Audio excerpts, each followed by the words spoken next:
ومحسنتين شغاله وناكسيده قبسين waxaynu isugu nimi waxaan u malaynayaa waa amnigana qof kasta baa ku nool qof kasta oo halkan fadhiya wuxuu u baahan yahay amni wuxuu uga baahan yahay gurigiisa caruurtiisa ilmihiisa isaga inuu amni helo inuu amni ku shaqaysto inuu amni ku soo seexdo oo ku soo tooso intaana waxaynu ku heli karaynaa inaynu isku xidhnaano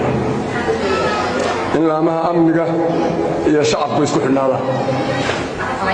dambiga markuu dhaco ama qofka doonaya inuu fuliyo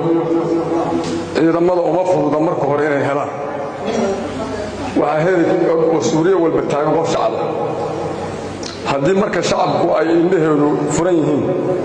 ma baxsan karo qof dambiile ah ma dhici karo dambigu waa dhici karaa laakiin ma baxsan karayo halka qof kastaaba inuu ogaado guriga uu mas'uul ka yahay ama cidda uu ku qoran yahay mas'uuliyadda ilaahay saaray cidda degan soo ogaado waa compulsory cidda hore u degan inta taqaana waa taqaana cidda kale guriga aadan hubin xaqiiq dhowrka bari waana xaqiijisaa oo waqtigoodan ingiliisa oo aad xoog saataa sidii loo hubin lahaa guri kasta magaalada ku yaala waxa degan iyo cidda ku nool sidoo kale waxa muhiim iyadana in la ogaado waxa la yiraahdo kantarool dadka soo galayo kale inay boolisku xoog nooga shaqeeyaan anagu waa soo gudbinaa oo waxa way noo soo sheegaan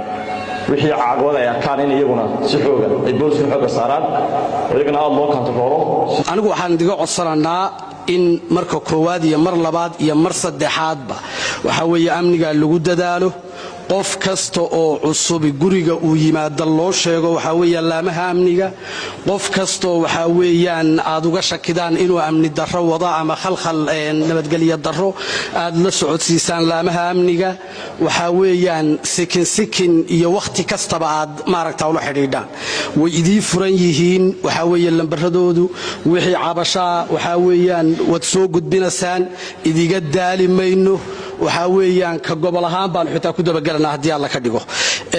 yaysan noqon inaynu ka shaqayno oo kaliya qof kastaba xaafadiisa waxa weeyaan qof kastaaba ha isxilqaamo iskii intuu isku xilqaamo halkiisa ha ku noqdo bilays military iyo asluub amniga wax ka muhiimsan oo laga hadlaa ma jiro in badan oo laga shaqeeyo waxaan halkan uga mahad celinayaa gudiyada waaxyaha